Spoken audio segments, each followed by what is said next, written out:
Salut les filles et les garçons, parce que je pense que cette vidéo ne sera pas consacrée qu'aux filles. Donc je reviens pour une vidéo, lecture. Donc ce sera mes update lecture et mes lectures à venir. Ce mois-ci j'ai lu 4 livres. 4 livres fantastiques. Il me semble que je l'avais dit dans ma précédente vidéo lecture, je ne lis pratiquement que des livres fantastiques ou dystopiques, c'est vrai. Mais ce mois-ci c'était principalement fantastique.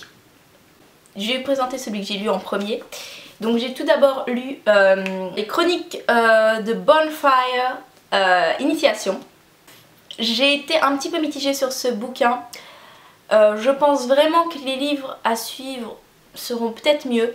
Alors j'explique pourquoi je n'ai pas trop accroché avec ce bouquin, tout simplement parce que l'héroïne principale n'est pas réellement l'héroïne principale. Je sais pas si vous comprenez ce que je veux dire. En gros, ce n'est pas elle qui est la plus importante dans le livre. Et ça m'a un petit peu dérangée. Mais sinon sur le reste, j'ai vraiment adoré. Donc ce livre, ça parle d'une école de monstres. Oui, encore, j'adore ça. Et donc, dans cette école, vous retrouverez principalement des démons, des métamorphes, des vampires. Je vais vous lire donc le résumé. Donc, bienvenue à l'Académie Bonfire. Située au pied des montagnes alpines de Saint-Moritz, cette école privée et huppée est ouverte à un type particulier d'élèves. Ce lycée privé surnaturel est peuplé d'élèves du monde entier, provenant de la crème de la société. Ils ont la chance et la malchance de descendre des familles les plus puissantes de la Terre. La règle est simple, ne faire confiance à personne. Tout ça pour dire que ce bouquin est un... je dirais pas un flop, mais je dirais pas un top non plus. J'attends de voir le tome 2, que j'ai vraiment hâte de lire. Il y a beaucoup de suspense, parce que ça ne parle évidemment pas que de l'école en elle-même, hein. Il y a aussi des histoires d'amour, il y a aussi un très gros suspense, une très grosse intrigue, mais je n'en dirai pas plus. Surtout parce que nous n'avons pas totalement la réponse de cette intrigue dans le tome 1. Donc c'est aussi pour ça que je veux lire les tomes suivants. Voilà. Ensuite, j'ai lu un livre que beaucoup connaissent, c'est Night School. Alors, pourquoi j'ai voulu lire ce livre? Tout simplement parce que je pensais que c'était aussi sur une école paranormale. Et en fait, pas vraiment. Ça parle d'une jeune fille un peu indisciplinée qui se retrouve dans une espèce d'école internat et qui va de nouveau être un petit peu perdue puisqu'il y a beaucoup de secrets dans cette école. Je vais vous lire le résumé. Ali Sheridan déteste son lycée. Son grand frère a disparu et elle vient d'être arrêtée une énième fois. C'en est trop pour ses parents qui l'envoient dans un internat au règlement quasi militaire. Contre toute attente, Ali s'y plaît. Elle se fait des amis et rencontre Carter, un garçon solitaire aussi fascinant que difficile à apprivoiser. Mais l'école privée, Cimmeria, n'a rien d'ordinaire. L'établissement est fréquenté par un fascinant mélange de surdoués, de rebelles et d'enfants de millionnaires. Plus étrange, certains élèves sont recrutés pour la très secrète Night School. La très discrète Night School, dont les dangereuses activités et les rituels nocturnes demeurent un mystère pour qui n'y participe pas. Ali en est convaincue, ses camarades, ses professeurs et peut-être même ses parents lui cachent d'invouables secrets. Elle devra vite choisir à qui se fier et surtout qui aimer. Donc il y aura, comme vous l'avez, je pense, compris, une histoire d'amour, notamment un triangle, en tout cas ce qui concerne ce tome là. Les tomes suivants, je ne sais absolument pas ce qui va se passer, je ne sais absolument pas s'il y aura des faits paranormaux ou pas. Voilà, donc je suis vraiment, c'est un gros point d'interrogation ce bouquin, notamment parce que comme je vous l'ai dit, je n'ai pas du tout accroché avec le personnage principal. Du coup c'est un petit peu dur de lire quand on ne s'accroche pas vraiment au personnage. Après, les personnages secondaires sont pour moi un petit peu plus intéressants, notamment Carter. Donc, comme vous l'avez compris, je suis de la team Carter, hein. Voilà, qu'on soit clair. Et voilà. Ensuite, j'ai lu Shadow Hills. Alors, là par contre, c'est fantastique. C'est paranormal, c'est tout ce que vous voulez. Et je m'attendais vraiment pas à ce que ça soit comme ça. puisque ça ne parle pas seulement... En fait, on peut pas dire que ça parle réellement de personnages fantastiques, mais ça s'y approche quand même un petit peu. Mais ce que j'ai aimé surtout, c'est qu'il y a la mythologie dedans. Et peut-être, enfin, il faut savoir que tout ce qui est livre sur des légendes, des mythologies, les dieux grecs, les dieux romains, les dieux égyptiens, bref, ça m'intéresse énormément. Donc, quand je l'ai lu au fur et à mesure des pages et que j'ai vu que ça parlait un petit peu de mythologie, eh ben, j'ai été totalement ravie. J'ai vu que ce bouquin était très peu apprécié, notamment parce que beaucoup trouvent qu'il est un petit peu enfantin et que beaucoup de questions auxquelles on se pose ne sont pas totalement réglées dans ce bouquin. Et faut savoir qu'il n'y a qu'un seul tome. Pour l'instant en tout cas. En tout cas, l'auteur n'a pas encore écrit le deuxième tome. Elle pense en faire un deuxième, mais elle l'a pas encore écrit. Mais du coup, quand on finit ce bouquin, on est là. Oui, mais encore, il se passe quoi? C'est pas possible là. En fait, en gros, ce gros bouquin là, ça pourrait faire partie que d'une moitié d'un seul bouquin. Je sais pas si vous me suivez, mais en gros, ça peut pas s'arrêter comme ça quoi. Contrairement à beaucoup, je l'ai aimé ce livre, donc je vais vous lire ce résumé. Depuis la mort de sa sœur jumelle, Perséphone est tentée par d'étranges visions. Déterminée à en savoir plus, elle se rend à Shadow Hills, la ville de ses cauchemars. Une école mystérieuse, des étudiants aux capacités psychiques hors du commun. Quels sombres secrets cachent les habitants? Perséphone en est persuadée. L'histoire de ce lieu est liée à la disparition brutale de sa sœur. Mais la jeune fille n'est pas au bout de ses surprises. Voilà! Bien sûr, c'est vrai qu'il pourrait paraître un petit peu enfantin dans le sens où il y a une petite histoire d'amourette... et que c'est assez rapide en fait. C'est peut-être pour ça que beaucoup n'aiment pas ça, c'est qu'en fait l'histoire d'amour du bouquin se met en place assez rapidement. Donc c'est un petit peu déroutant parce que c'est pas très réaliste. Mais moi ça m'a pas plus dérangé que ça. J'ai vraiment lu jusqu'à la fin parce qu'il y a un énorme suspense. Et ça j'adore. Le dernier livre que j'ai lu c'est Pouvoir obscur. Donc le tome 1, l'invocation. Ce livre aussi, je dirais pas que c'est un top, mais je dirais pas que c'est un flop. J'ai un petit peu eu du mal à rentrer dans l'histoire. La seule raison qui va faire que j'achète les tomes suivants, c'est parce que je veux vraiment savoir la grosse réponse de l'intrigue principale du livre.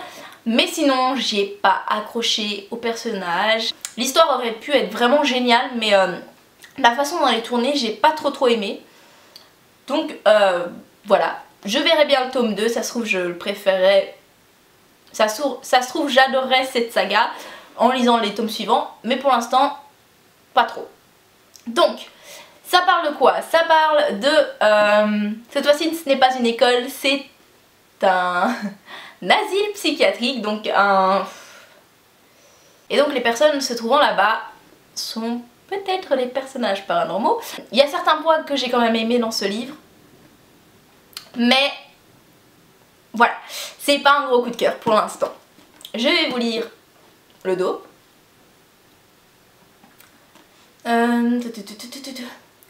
Chloé rêve d'avoir une vie normale, mais des fantômes la traquent.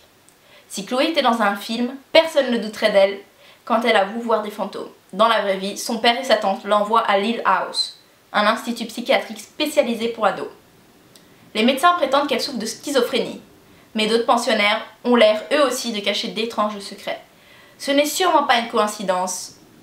Aussi, quand un de ses camarades lui dit qu'elle est peut-être nécromancienne, Chloé décide de découvrir la vérité sur son pouvoir et sur l'endroit mystérieux où elle est enfermée. Voilà, je ne vous en dis pas plus, je n'approfondis pas plus la présentation de ce bouquin, sinon je risque vraiment de vous spoiler le bouquin. Mais voilà. C'est quand même, ça se lit assez facilement, vous vous demandez vraiment jusqu'à la fin ce qui va se passer. De nouveau, à la fin, vous vous dites non, c'est pas possible, ça peut pas s'arrêter maintenant. Puisqu'en fait, en ce qui me concerne, pile quand ça commençait à devenir intéressant, ça s'est arrêté. Donc voilà, mais on verra le tome suivant. Donc ça, c'était tout pour les livres que j'ai lus récemment. Mais je voulais vous reparler de certains livres que j'ai lus les quelques mois passés. Notamment certains livres que je vous ai présentés dans ma précédente vidéo sur mes lectures. Donc j'en ai 4 à vous présenter. Pour commencer, je vais vous présenter celui qui pose le plus de problèmes puisqu'il est assez détesté, c'est Emergency. Morsure nocturne. Alors ce bouquin, j'en ai entendu que du mal, mais vraiment que du mal. Pourtant moi j'ai bien aimé. En fait c'est le genre de bouquin qu'il faut absolument pas prendre au sérieux, il faut vraiment pas se dire ouais mais dans la vraie vie ça se passe pas comme ça, forcément que ça se passe pas comme ça se passe dans ce bouquin, mais il faut vraiment en fait le lire, je sais pas comment dire, il faut le lire assez détaché, il faut juste lire et ne pas réfléchir. Et ce livre m'a énormément fait rire. Ça en a dégoûté beaucoup ont trouvé ce livre répugnant, notamment parce qu'il y a certains moments qui sont, c'est vrai, qui pourraient être dégoûtants si on se l'imaginait, mais moi ça m'a fait vraiment rire. Et voilà, c'est vraiment un livre, je dirais pas que c'est le meilleur livre que j'ai lu dans ma vie, mais c'est un livre qui m'a fait énormément rire. Et c'est assez étonnant puisque c'est un livre fantastique, mais c'est pas un livre fantastique comme les autres en fait, c'est un livre unique. Je vous conseillerais quand même d'aller sur Booknote voir, peut-être pas les commentaires parce que ça peut peut-être vous influencer. Moi quand je choisis des livres je lis pas je lis les commentaires mais en ayant mon esprit ouvert, puisque on peut toujours aimer un livre que quelqu'un n'a pas aimé. Mais je vous conseille de lire les extraits du livre, peut-être certains extraits du livre et le résumé, même si là je vais vous le lire, mais bon voilà. Et peut-être que ça vous plaira et peut-être que vous détesterez, mais voilà. Donc, pour sauver mon frère de la drogue, j'ai accepté les yeux fermés le poste proposé par l'hôpital du comté. Ironie du sort, l'école d'infirmière m'avait préparé à beaucoup de choses, sauf au service Y4. Une aile secrète du bâtiment dédiée à toutes les créatures surnaturelles possibles et imaginables. Et quand il y a urgence avec ce genre de patient, difficile d'en sortir indemne.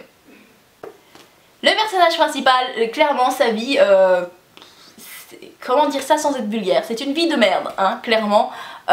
Toutes les problèmes qu'on peut avoir dans une vie, et ben ça tombe sur elle.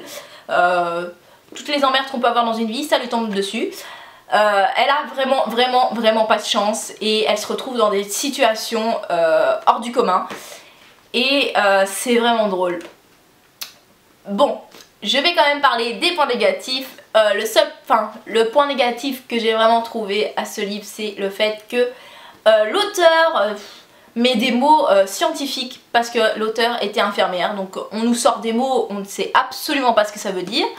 On nous donne des noms de médicaments, on ne sait absolument pas quel est le médicament, mais bon, comme j'ai dit, moi je lisais sans trop penser, et malgré ces mots scientifiques qu'on comprend pas, et ben j'ai trouvé le livre assez sympathique en fait.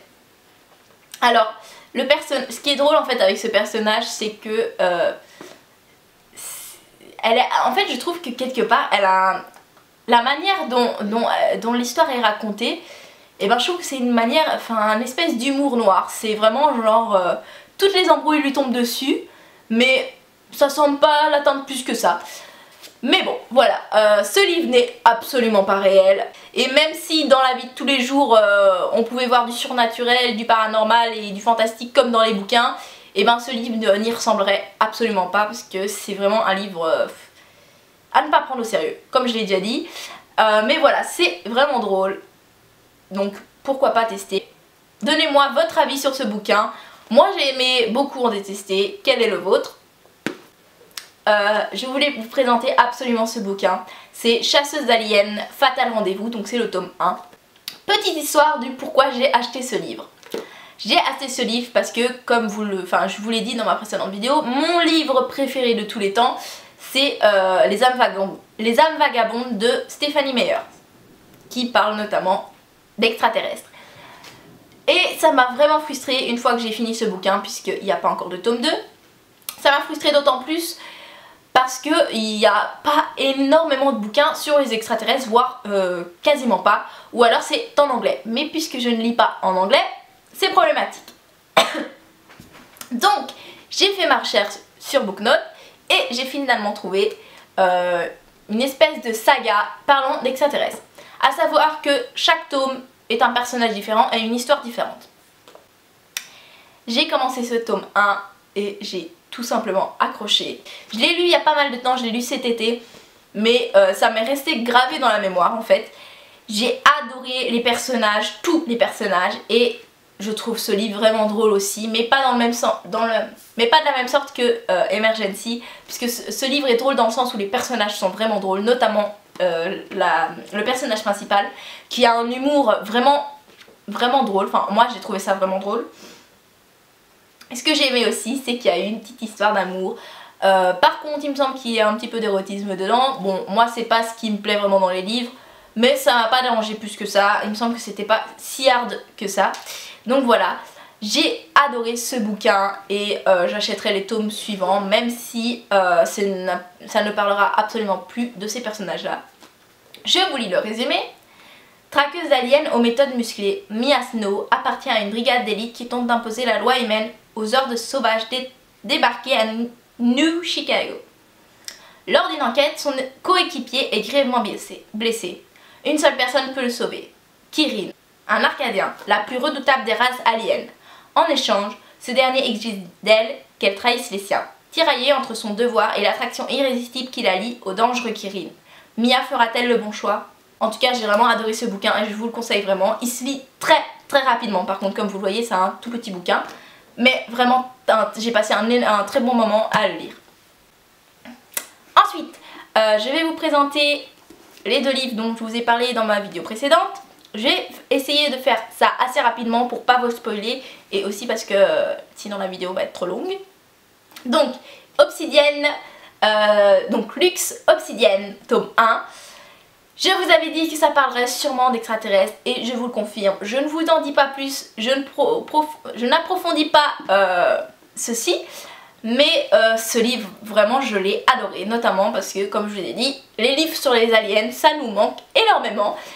Mais ce que j'ai aimé principalement, c'est que les aliens de ce bouquin ne sont pas comme les autres aliens. Hein. C'est autre chose. Et j'ai adoré le personnage principal qui m'a fait aussi rire. Et elle a du caractère. Et ça fait du bien. Un personnage principal qui a du caractère. Parce que les petites nunuches, on en a marre. Hein. Donc là, j'étais vraiment satisfaite. D'autant plus que le personnage principal tient un blog et me fait même des vidéos sur ses lectures. Donc c'est d'autant plus comique. Enfin voilà, je vous conseille de nouveau fortement ce livre. À savoir aussi que le tome 2 sort en octobre ou en novembre, je ne sais plus. Donc on n'a pas tellement longtemps à attendre encore le tome 2. Enfin voilà. Et ce livre, c'est devenu un de mes livres préférés. Pourquoi ? Donc déjà je vais vous dire le titre peut-être, hein. C'est Le Manoir des Immortels. Ce livre parle donc de mythologie grecque. Et ça a été un réel coup de cœur. Franchement, j'aurais pu m'acheter les 2 tomes suivants d'un seul coup, je l'aurais fait. J'ai pas encore eu l'occasion de les acheter, mais je vais pas tarder parce que ça me manque vraiment. Parce que ce livre donc parle des dieux grecs. Je vais m'arrêter là, mais je vous avais parlé notamment d'Hadès dans ma précédente vidéo. Et oui, mais il n'y a pas que Hadès. Et ce que j'ai adoré plus que tout, c'est que j'ai tout aimé dans ce livre. En fait, je crois qu'il n'y a rien que je n'ai pas aimé dans ce bouquin. Ce que j'ai vraiment adoré dans ce livre, c'est que la fin, bah, je pense que personne n'a pu s'y attendre. J'émettais mes petites suppositions et puis à la fin, mes suppositions n'avaient rien à voir avec ce qui s'est passé à la fin. Je pense que personne ne peut se douter de ce qui va se passer à la fin. C'est tout au long du livre, il y a un suspense de malade. Et quand on découvre la vérité à la fin, on est là. Vraiment, on est sans mots, on est choqué, on est content tout simplement d'avoir lu ce livre parce que c'est vraiment un livre très beau pour ceux qui aiment le fantastique, la mythologie, etc. Hein. Ce que j'ai aimé aussi, c'est qu'il y a une romance dans ce livre. Et je pense vraiment que les livres suivants sont encore meilleurs. Voilà, c'est un livre super. Je vous conseille d'aller voir ma vidéo précédente sur mes lectures si vous voulez le résumer. Sinon, vous pouvez tout simplement aller sur Booknote. Je vous en ai parlé aussi dans la précédente vidéo. Voilà, c'est tout pour mes lectures dont je voulais vous parler.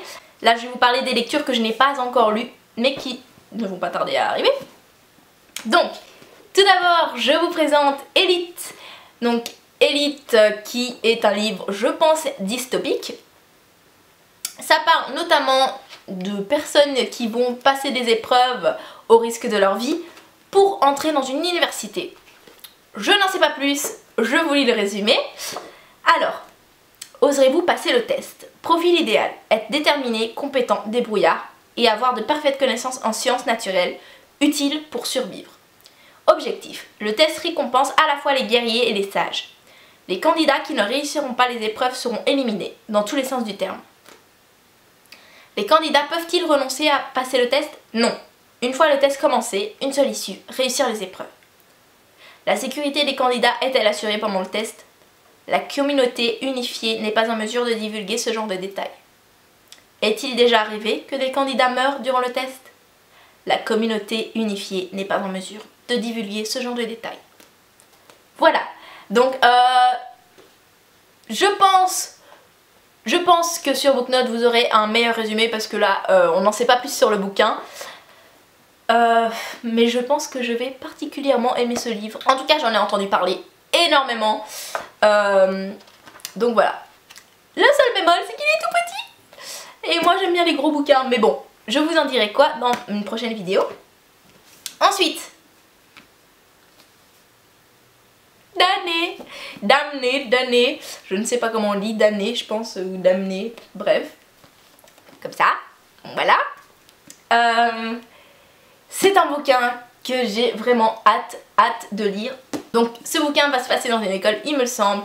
Il y aura bien sûr une histoire d'amour et je pense même un triangle amoureux, ce que je n'aime pas, mais bon, je fais avec. Lorsque Luce entre à Sword and Cross, un lycée d'éducation surveillé, elle est d'emblée attirée par le ténébreux Daniel. Dans cet endroit sinistre, où les portables sont interdits, où les élèves ont un passé lourd et où des caméras surveillent le moindre fait et geste de chacun, Daniel devient une obsession. Mais le jeune homme évite Luce, qui est aussi courtisée par Cam, un beau brun aux yeux verts. Malgré sa fascination pour Daniel, Luce n'arrive pas à résister à Cam. Ce dilemme perturbe la jeune fille, déjà déstabilisée par la présence incessante d'ombres qui la poursuivent et l'inquiètent depuis l'enfance. Tout est conçu pour que l'ordre règne à Sword and Cross. Pourtant, ce lieu deviendra le théâtre de drames troublants et mystérieux. Je ne sais absolument pas quoi dire sur ce livre, j'avoue que je suis un petit peu perdue, je sais absolument pas de quoi ça parle. Si vous voulez vraiment savoir de quoi ça parle, je vous conseille donc d'aller voir sur Booknote.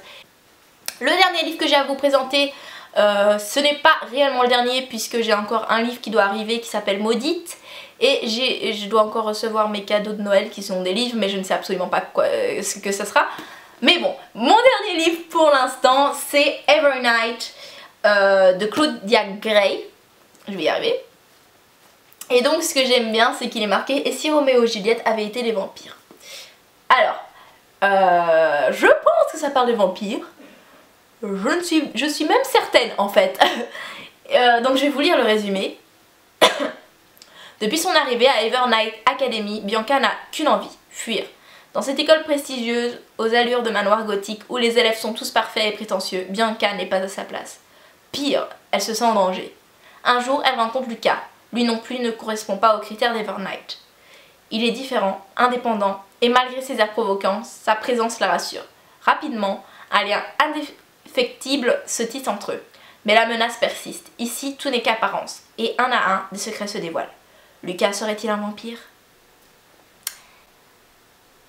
Donc, je pense qu'il y aura une histoire d'amour, je pense aussi que ça parle de vampires, mais ce que je me demande c'est qui est cette Bianca? Qu'est-ce qu'elle est? Qu'est-ce qu'elle est, tout simplement. En tout cas, comme vous l'avez remarqué, ça sera encore une école, mais je pense que ça sera peut-être qu'une école de vampires. On verra bien, je vous en reparlerai sûrement. C'est tout pour cette vidéo, j'espère donc que cette vidéo vous aura plu. N'hésitez pas à me conseiller des bouquins en commentaire. Dites-moi si vous avez lu un de ces livres et ce que vous en pensez. Je voulais aussi vous dire, n'hésitez pas d'aller voir ma page Booknote, je vous la mets dans la barre d'infos, puisque là vous pouvez voir quel livre je suis en train de lire actuellement, quel livre j'ai adoré, quel livre j'ai détesté. Bref, ce site est vraiment génial, je vous en ai parlé précédemment dans ma vidéo. Je ne suis absolument pas sponsorisée par Booknote, hein, c'est juste que j'aime vraiment ce site. Et je trouve que c'est particulièrement chouette pour partager ses acquisitions livresques et ses avis, etc. Donc voilà, je m'excuse si la vidéo est trop longue, je sais qu'il faudrait que mes vidéos soient plus courtes, mais À chaque fois j'ai beaucoup de livres à vous présenter, donc voilà. Mais dans tous les cas j'espère que ça vous aura plu. Je vous remercie énormément pour vos commentaires adorables sous ma précédente vidéo livresque. Je vous fais d'énormes bisous et à très bientôt.